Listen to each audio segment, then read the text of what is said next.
దేవుని మాట కార్యక్రమానికి ప్రతి ఒక్కరిని ప్రేమపూర్వకంగా ఆహ్వానిస్తూ ఉన్నానండి. దేవుని పెట్ట ప్రతి ఒక్కరికి వందనాలు. నీ చుట్టూ ఎన్ని సమస్యలు చుట్టుకొని ఉన్నా, నీ పరిస్థితి ఎలా ఉన్నా, మనుషులు అర్థం చేసుకోక, బంధువులు, స్నేహితులు, ప్రాణ స్నేహితులు, రక్త సంబంధులు అందరూ దూరం అయిపోయి, అందరూ విడిచిపెట్టిన దేవుడు నీతోనే ఉన్నాడు.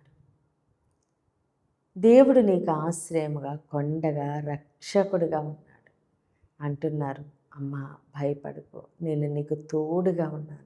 నీవు నన్ను నమ్ముకుని ఉన్నావు గనక నేను నిన్ను సిగ్గుపరచను. నేను నీకు ఆశ్రయముగా ఉన్నాను అని దేవుడు సెలవిస్తూ ఉన్నారు. భవిష్యత్తుని గురించి చింతిస్తూ ఉన్నావా? నీ హృదయము భయముతో నిండుకునుందా? భవిష్యత్తుని గురించి ఆందోళన చెందుతున్నావా? నీ జీవితమును గురించి ఆలోచిస్తూ ఉన్నావా? అయితే దేవుడు అంటాడు, భయపడకు, నేను నీకు ఆశ్రయ దుర్గముగా ఉండి నిన్ను నడిపిస్తూ ఉన్నానని. అయితే ఈరోజు దేవుడు మన కొరకు సిద్ధపరిచిన ఆయన శ్రేష్టమైన వాగ్దానం చూద్దామండి. యోవేలు 3వ అధ్యాయము 16వ వచనము. యెహోవా సియోనులో నుండి గర్జించుచున్నాడు, యెరూషలేములో నుండి తన స్వరము వినబడ చేయుచున్నాడు. భూమాకాశములు వణుకుచున్నవి, అయితే యెహోవా తన జనులకు ఆశ్రయమగును, ఇజ్రాయేలీలకు దుర్గముగా ఉండును. ఆమేన్. దేవుడి రోజు మనతో మాట్లాడుచున్న మంచి మాట, యెహోవా తన జనులకు ఆశ్రయమగును.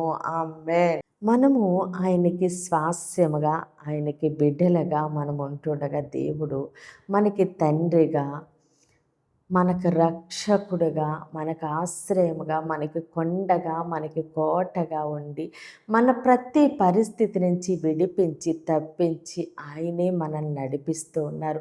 మన చుట్టూ ఎలాంటి పరిస్థితులు అంటే ఉండేవ్వండి, దేవుడు మనకు ఆశ్రయముగా ఉన్నారు. ఆశ్రయము అంటే ఒక కంచె, మన చుట్టూ ఒక ప్రాకారము, దాని మధ్యన మనం ఉన్నాము. ఏదైనప్పటికీ కూడా ఆ ప్రాకారాన్ని, ఆ కొండని, ఆ కోటని, ఆశ్రయాన్ని దాటితేనే కానీ మన యొద్దకి రాలేదు. కాబట్టి మన చుట్టూ ఏ సమస్యలంటే ఉండవండి, ఎన్ని మాటలంటే ఉండవండి, ఎంత అవమానము, నిందలు ఏది ఉన్నప్పటికీ కూడా మొదటిగా మన దేవుని తాకి కానీ అవి మన యొద్దకి రావు. కాబట్టి మన దేవునికి ఆ సమస్యలను అప్పగించి ఆయన మనకు ఆశ్రయముగా ఉంటూ ఉండగా, మనము దేవుని చింతన ఉన్నప్పుడు ఏ చింత మనకు ఉండదండి. మనము ఆయనలో దాగి ఉన్నాము, ఆయన గుడారపు మాటున మనము దాగి ఉన్నాము. కాబట్టి ఏది ఎంత మాత్రము మనకి హాని చేయదు. దేవుడు అంటున్నారు, అమ్మా నేను నీకు ఆశ్రయముగా ఉన్నాను, నా కుమారుడా నేను నీకు ఆశ్రయ దుర్గముగా ఉన్నాను. నువ్వు భవిష్యత్తుని చూసి ఆందోళన పడొద్దు, నీ జీవితాన్ని చూసి చింతపడవద్దు, నీ పరిస్థితిని నువ్వు చూడొద్దు, నువ్వు భయపడొద్దు అని దేవుడు సెలవిస్తూ ఉన్నారు.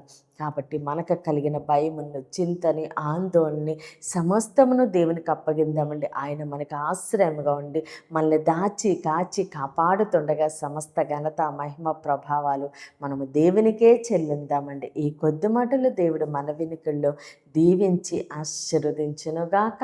ఆమెన్. ప్రేర్ చేసుకుందామండి. అందరూ కన్నులు మూసుకొని ప్రేర్లు ఏకీభవించండి. ఉన్నతుడ, మహాగణుడ, పరిశుద్ధుడా, నీకే స్తోత్రాలు, వందనాలు దేవా తండ్రి.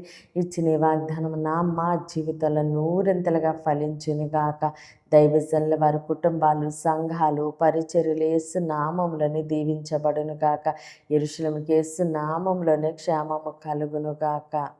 ఈరోజు పుట్టినరోజు, పెళ్లి రోజు జరుపుకుంటున్న ప్రతి ఒక్కరికి ఈ సంవత్సరం ఒక ఆశీర్వాదకరముగా ఉండునుగాక. దేవుని మాట పరిచర్యలో పాలి భాగస్థులై భారము కలిగి ప్రార్థన చేయుచున్న ప్రతి ఒక్కరిని దేవుడు బహుగా దీవించి ఆశీర్వదించునుగాక. మూయబడిన ప్రతి గర్భము యేసు నామములోనే తెరవబడునుగాక. అనారోగ్యంతో ఉన్న బిడ్డలకి యేసు నామములో సంపూర్ణ స్వస్థత, విడుదల కలుగునుగాక. వివాహాలు కావలసిన బిడ్డలకి యేసు నామములో ఘనమైన వివాహములు జరుగునుగాక. యవ్వన బిడ్డలకి యేసు నామములో మంచి భవిష్యత్తు కలుగునుగాక. ప్రతి బిడ్డ రాకపోకలందునూ దేవుడు తోడుగా ఉండి క్షేమైన ప్రయాణం అనుగ్రహించునుగాక. అయ్యా, ప్రతి ఒక్కరిని నీ చేతులకు అప్పగిస్తూ చిన్న ప్రార్థన పాదసాన్ని చేర్చుకోమని యేసుక్రీస్తు అతి పరిశుద్ధ నామందు బ్రతిమాలి వేడుకున్నాం మా తండ్రి. Amen, amen, amen. దేవుడు మిమ్మల్ని మీ కుటుంబాన్ని దీవించి ఆశీర్వదించునుగాక. ఆమెన్.